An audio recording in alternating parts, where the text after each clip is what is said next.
रावण नारद मोह का प्रसंग सुनाना। काम विजय के गर्व युक्त हुए नारद का शिव ब्रह्मा तथा विष्णु के पास जाकर अपने तप का प्रभाव बताना।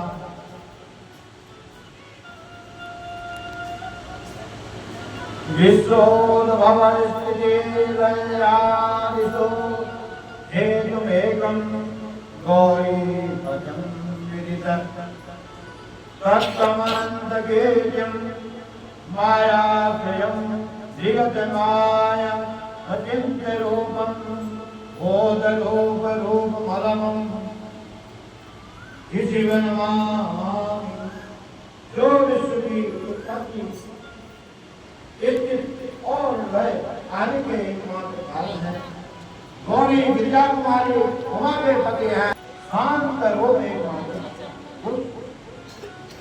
पुरुषोत्तम सिद्धि वंदना करता हूँ जो अपनी माया से संपूर्ण सिद्धि सृष्टि करके आकाश की भांति इसके भीतर और बाहर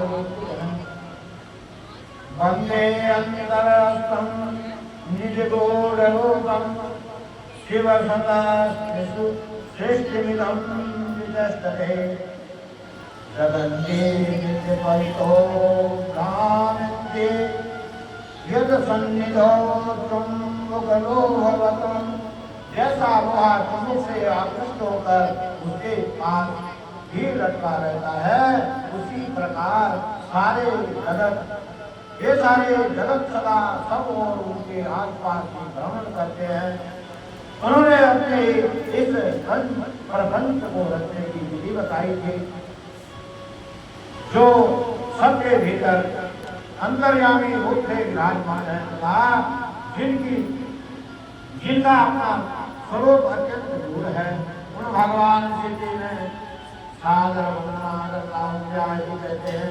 जगत के पिता भगवान शिव, जगत माता कल्याण भई पार्वती तथा उनके पुत्र गणेश जी को नमस्कार करके हम इस पुराण का वर्णन करते हैं। एक समय की बात है, नैमिषारण्य में निवास करने वाले सोनक आदि सभी मुनियों ने उत्तम भक्ति भाव के साथ शिव जी से कहा। ऋषि बोले, महाभाग शिव की विद्वेषण संहिता की जो साध्य साधन खंडनाम वाली शुभ एवं उत्तम कला है उसे हम लोगों ने सुन लिया। उसका आगे भाग बहुत ही रमणीय है तथा भक्तों पर भगवान शिव का वात्सल्य स्नेह प्रकट करने वाले हैं। अब आप भगवान शिव के परम उत्तम रूप का वर्णन कीजिए। साथ ही शिव और पार्वती के तीन चरित्रों का पूर्ण रूप से श्रवण कराइए। हम पूछते हैं, निर्गुण महेश्वर लोक में सगुण रूप कैसे धारण करते हैं? हम सब लोग विचार करने पर भी शिव के तर्क को नहीं समझ पाते हैं। सृष्टि के पहले भगवान शिव किस प्रकार अपने स्वरूप से स्थित होते हैं, फिर सृष्टि के मध्यकाल में वे भगवान शिव इस तरह क्रीड़ा करते हुए सम्यक व्यवहार बर्ताव करते हैं और सृष्टि कल्प का अंत होने से महेश्वर देव किस रूप में स्थित रहते हैं। लोक कल्याणकारी शंकर कैसे प्रसन्न होते हैं और प्रसन्न हुए महेश्वर अपने भक्तों तथा दूसरों को कौन सा फल प्रदान करते हैं, यह सब हमसे कहिए। हमने सुना है कि भगवान शिव शीघ्र प्रसन्न हो जाते हैं। वे महान दयालु हैं, इसलिए अपने भक्तों का भक्तों का कष्ट नहीं देख सकते हैं। ब्रह्मा विष्णु और महेश्वर ये तीन देवता शिव के ही अंश में उत्पन्न हुए। उनके प्राकट की तथा उनके विशेष चरित्रों का वर्णन कीजिए। प्रभु आत्मा के आविर्भाव और विवाह की भी कला कहिए। विशेष है उनके गृहस्थ धर्म का और अन्य विधाओं का भी वर्णन कीजिए। निष्पाप सूची हमारे प्रश्न के उत्तर में आपको ये सब तथा दूसरी बातें भी अवश्य करनी चाहिए। सूर्य ने कहा, मुनीश्वरों, आप लोगों ने बड़ी उत्तम बात पूछी है। भगवान सदा सदा में आप लोगों की जो आंतरिक प्रतिष्ठा हुई है उसके लिए आप धन्यवाद के पात्र हैं। ब्राह्मणों, भगवान शंकर का गुणानुवाद सात्विक, राजस और तामस तीनों ही है। सत्गुण, रजोगुण, तमोगुण, ये तीनों ही प्रकृति के मनुष्यों को सदा आनंद प्रदान करने वाले हैं। पशुओं की हिंसा करने वाले निष्ठुर, कसाई, शिवा दूसरा कौन पुरुष उन गुणानुवाद को सुनने से उड़ सकता है, उनके मन को कोई तृष्णा नहीं है। ऐसे महात्मा पुरुष भगवान श्री को गुणों करते हैं, क्योंकि वह गुण वाली संसार रूपी रोग की दवा है। मन तथा कानों को प्रियत करने वाली और संपूर्ण मनोरथ को देने वाली है। ब्राह्मणों, आप लोगों के प्रश्न के अनुसार में यथा बुद्धि प्रयत्न पूर्वक शिव लीला का वर्णन करता हूँ। आप आदर पूर्वक सुने जैसा आप लोग बोलते हैं। उसी प्रकार देवर्षि नारद की शिव रूपी भगवान विष्णु से प्रेरित होकर अपने पिता पूछा था। अपने पुत्र नारद का प्रश्न सुनकर शिव भक्त ब्रह्मा जी का चित्त प्रसन्न हो गया और वे शिरोमणियों को हक प्रदान करते हुए प्रेम पूर्वक भगवान शिव के यश का गान कराने लगे। एक समय की बात है, मुनि शिरोमणि विप्रवर नारद जी ने जो ब्रह्मा जी के पुत्र हैं विनीत चित्त हो तपस्या में मन लगाया। हिमालय पर्वत में कोई एक गुफा थी जो बड़ी शोभा से संपन्न दिखाई देती थी। उसके निकट देवनदी गंगा निरंतर वेग पूर्वक बहती गई। वहां पर महान दिव्य आश्रम का जो नाना प्रकार की शोभा से शोभित था।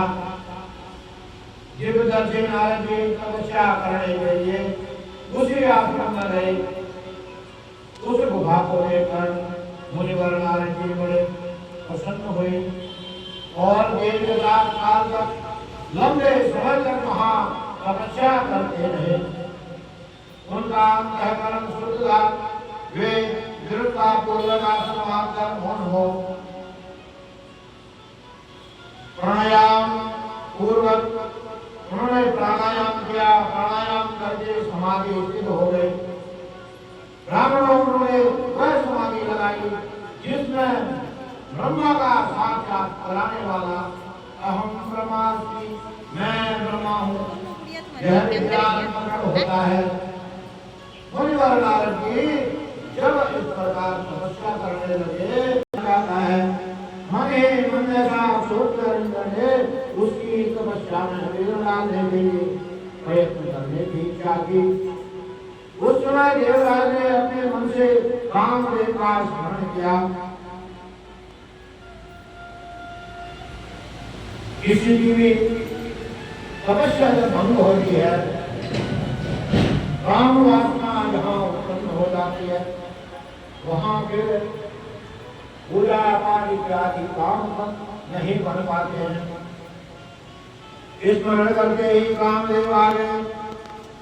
महेंद्र ने नारद जी की तपस्या में वीर लाने का आदेश दिया। यह आज्ञा पाकर कामदेव बसंत को साथ में बढ़े, गर्भ से उस स्थान पर गए और अपना उपाय करने लगे।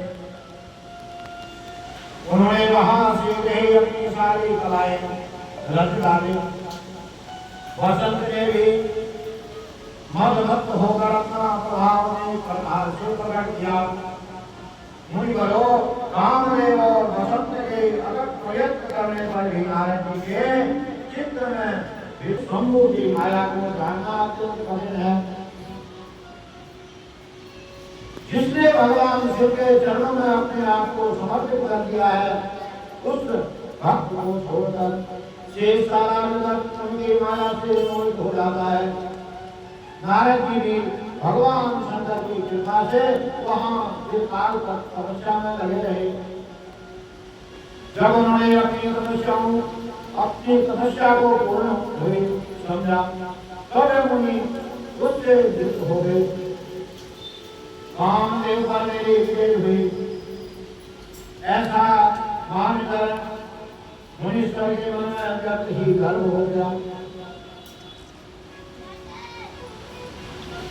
हम कोई भी काम करते हैं, अच्छा काम होगा तो मैंने किया, थोड़ा बुरा हो गया तो भगवान ने किया। तो मनुष्य की बड़ी बीमारी है। कोई अच्छा काम होता है तो मैं अपनी छाती ठोकता, मैंने किया, और वही काम थोड़ा गड़बड़ हो गया तो भगवान ने किया। अच्छे का श्रेय अगर अपने को देता है तो बुरे का श्रेय को अपने को दे।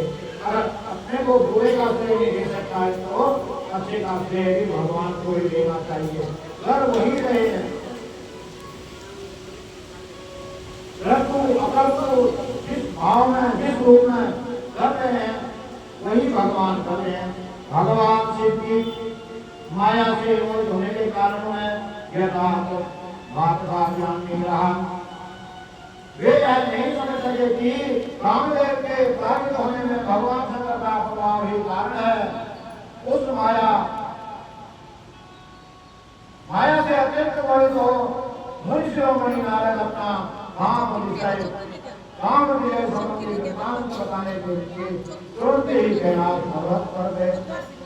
उस समय वे विजय देव से उन्मत्त हो गए, क्योंकि कोई चीज हम विजय पा लेते हैं तो उस समय अहंकार पैदा हो जाता है। नारद को भी अपने हम पर विजय पाने के कारण अहंकार पैदा हो जाएगा। वहां रुद्रदेव को नमस्कार करके गर्व से भरे हुए मुनि ने अपने आप को महात्मा मानकर कहा, अपने ही प्रभाव से कामदेव पर अपनी विजय हुई समझकर उसे सारा वृत्तांत कह सुनाया। वह सब सुनकर भक्त वत्सल भगवान शंकर ने नारद जी से जो अपनी शिव की माया से मोहित होने के कारण काम विजय के यथार्थ कारण को नहीं जानते थे और अपने विवेक को भी खो बैठे थे, कहा, रुद्र बोले, नारद तुम बड़े विद्वान हो, धन्यवाद के पात्र हो, परंतु मेरी यह बात ध्यान देकर सुनो। आपसे फिर कभी ऐसी बात कहीं भी नहीं कहना। तुम विष्णु के पास जाओगे तो विष्णु के पास केवल कहना कि मैं काम पर विजय प्राप्त करके आया हूँ। अब से फिर नहीं तुम ऐसी बात नहीं कहना, विशेषकर भगवान विष्णु के सामने इसकी चर्चा कदापि न करना। तुमने मुझसे अपना जो वृत्तांत बताया है उसे पूछने पर भी दूसरों के सामने न कहना। यह सिद्धि संबंधी वृत्तांत सर्वदा गुप्त रखने योग्य है,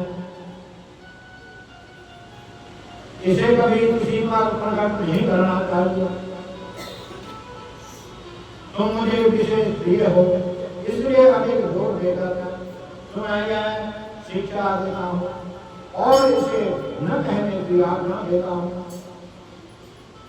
क्योंकि तुम भगवान विष्णु के भक्त हो और उनके भक्त होते हुए भी मेरे अत्यंत अनुगामी हो और मेरे को बहुत प्रिय हो।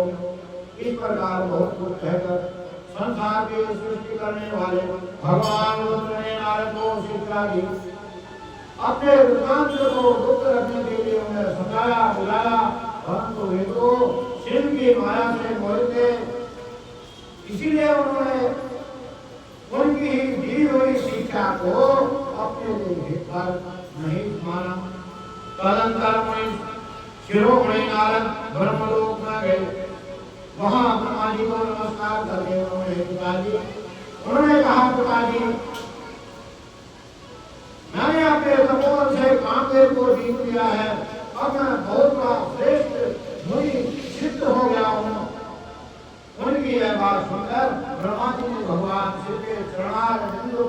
के चिंतन किया और सारा कारण जानकर अपने पुत्र को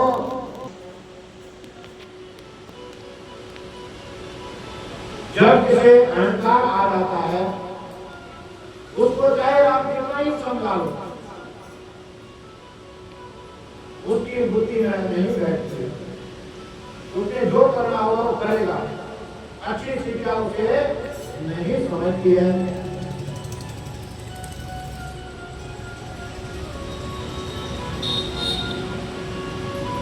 परंतु नारद जी शिव की माया से उनके अदेव उनके चित्त में उनका अंकुर जम गया था।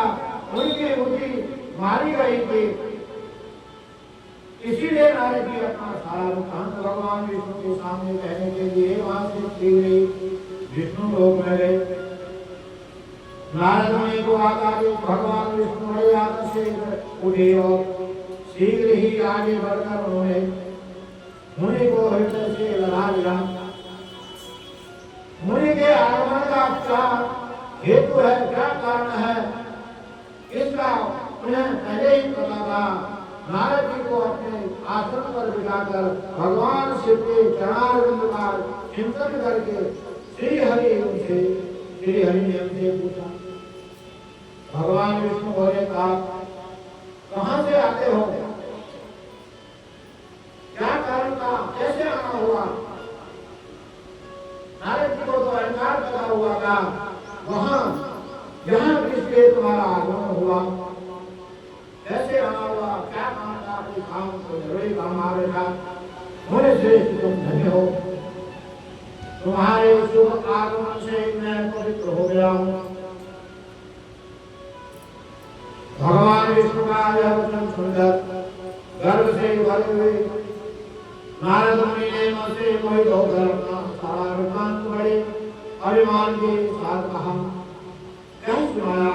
नारद मुनि का यह वचन सुनकर मन ही मन भगवान विष्णु की काम विजय के यथार्थ कारण को पूर्ण रूप से जान लिया। मन ही मन हंसने लगे। भगवान विष्णु मायापति तो है। तत्पश्चात श्री विष्णु बोले, मुनिश्रेष्ठ तुम धन्य हो, तपस्या के तो भंडार ही हो। तुम्हारी ऐसी तपस्या कौन कर सकता है, तुम्हारा हृदय भी बड़ा उदार है। मुझे जिसके भीतर भक्ति ज्ञान और वैराग्य नहीं होते हैं उसी के मन में समस्त दुखों को देने वाले काम को आदि विकार शीघ्र उत्पन्न होते हैं। तुम तो नैष्ठिक ब्रह्मचारी हो और सदा ज्ञान वैराग्य से युक्त रहते हो, फिर तुम काम विकार कैसे आ सकता है। तुम तो जन्म से ही निर्विकार तथा शुद्ध बुद्धि वाले हो। श्री हरि की कही हुई ऐसी बहुत सी बातें सुनकर मुनि शिरोमणि नारद जोर जोर से हंसने लगे और मन ही मन भगवान को प्रणाम करके इस प्रकार बोले। नारद जी ने कहा, स्वामी जब मतलब आपकी कृपा है तब बेचारा काम अपना क्या प्रभाव दिखा सकता है। ऐसा कहकर भगवान के चरणों में मस्तक झुकाकर इच्छा अनुसार विचरने वाले नारद मुनि वहां से चले गए और कल आपको माया निर्मित नगर में शील निधि की कन्या पर गए हुए नारद जी का भगवान विष्णु से उनका रूप मांगना। भगवान का अपने रूप के साथ उन्हें वानर का सा होंगे मूर्तिना कन्या का भगवान को ग्रहण करना और कुपित हुए नारद को शिवगणों को स्थाप देना, ये कथा आपको कल सुनाई जाएगी। शंकर भगवान